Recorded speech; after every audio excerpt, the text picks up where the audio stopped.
I'm in the money. I'm in the money. I'm in the money. I'm in the money. Show me what you... Yo, what's going on, y'all? It's Dre the Concept here again, and I have sort of a dilemma I would like to talk about. Well, I'm just gonna hit you with the bottom line up front. I did not like Star Wars The Last Jedi for various reasons. If you haven't seen the movie, I do not recommend you watch this video because I'm about to provide you with my unadulterated opinion on the movie and wouldn't want to spoil it for you. I think you need to go in with a clean slate. But before I go into my thoughts on the movie, check out this sick-ass fireworks show at Walt Disney World's Hollywood Studios.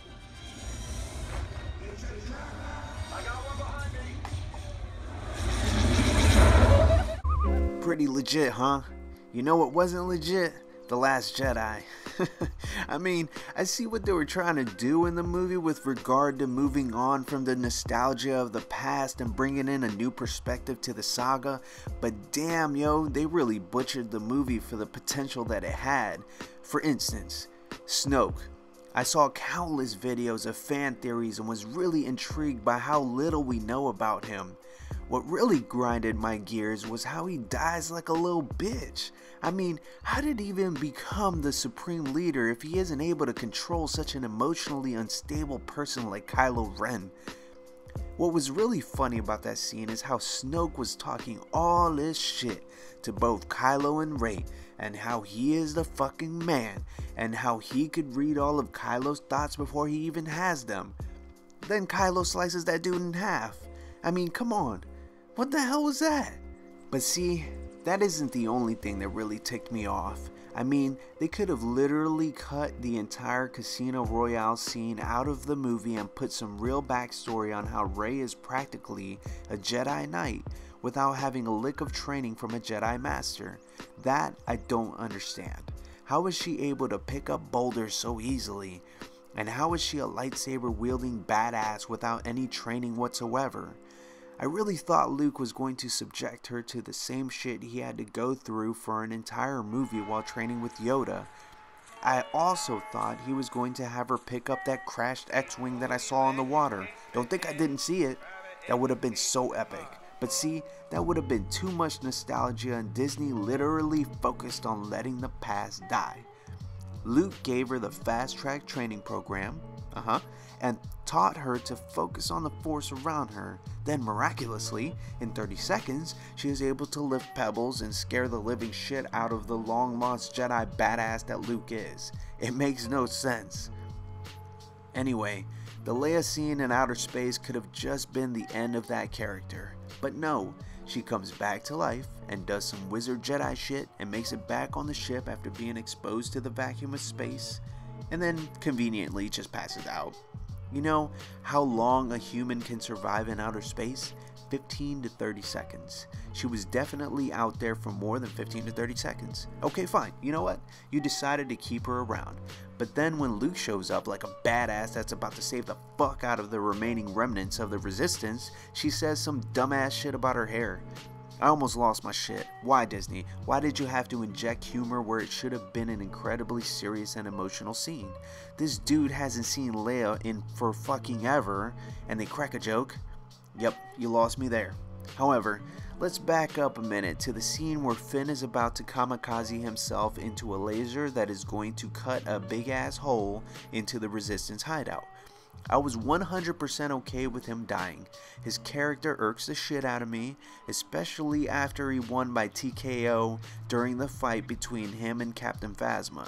They dishonored her by letting her die similarly to Snoke, so outrageously anticlimactically stupid. I cannot stand Finn's character after this movie. I was okay with him in Force Awakens, but in this movie, I was happy to see him die. But he didn't get to because some dumbass Asian mechanic chick that Finn met as he was trying to slide from the ship on the low on an escape pod decided to save his life. Then she says some shit about saving his life and gives him the most juvenile pop kiss I've ever seen in my life. No passion at all.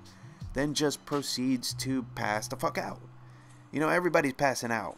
Leia passes out, she passes out. Even if Finn would have blew up the laser beam during this suicide bombing, they would have gotten rid of a character that needed to go.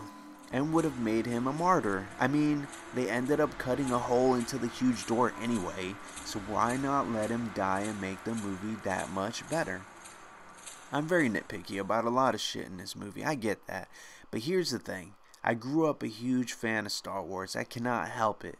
The Force Awakens literally set it up nicely for the next director to come in and fill in some of the holes left by the previous movie. I miss the legit ass acrobatic lightsaber battles, but don't get me wrong, I think the movie has some incredible visuals, but they couldn't save the poorly written story. All in all, if I had to rate this movie, I'd rate it a 5 out of 10 because I am very indifferent when it comes to this Star Wars movie. I'm hoping the next one is able to save what this one ruined because I was extremely disappointed. And that's a shame because like I said, I'm a very, very big fan of Star Wars. I mean, Star Wars everything. Disney's got me in their grasp when it comes to that. I mean, for instance, today I went to Hollywood Studios. That's where I got the footage from what you saw earlier.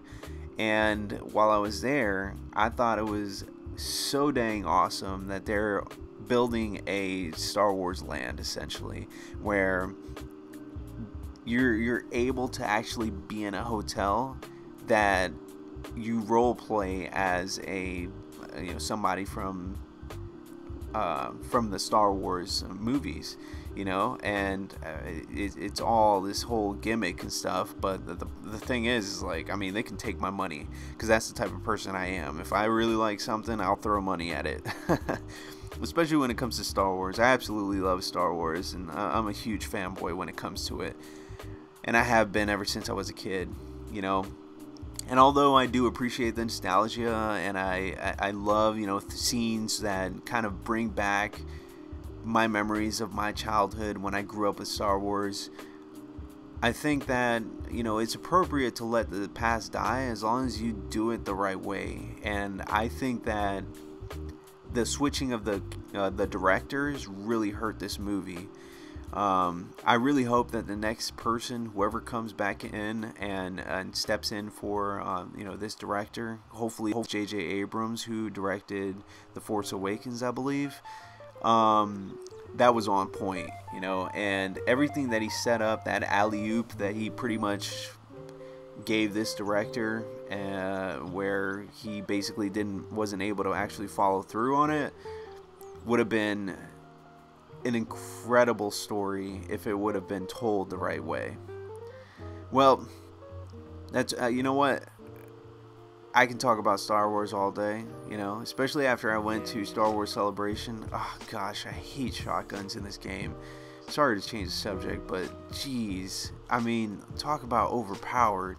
And then also the shotgun flames, give me a break, I mean, it's so annoying, and it's probably the worst thing they could have done in this game. This game shouldn't even have shotguns. I mean, I apologize to those that absolutely love playing with shotguns, but I really don't like you, and I'm not afraid to say that, and I do curse you guys out all the time, in my head at least.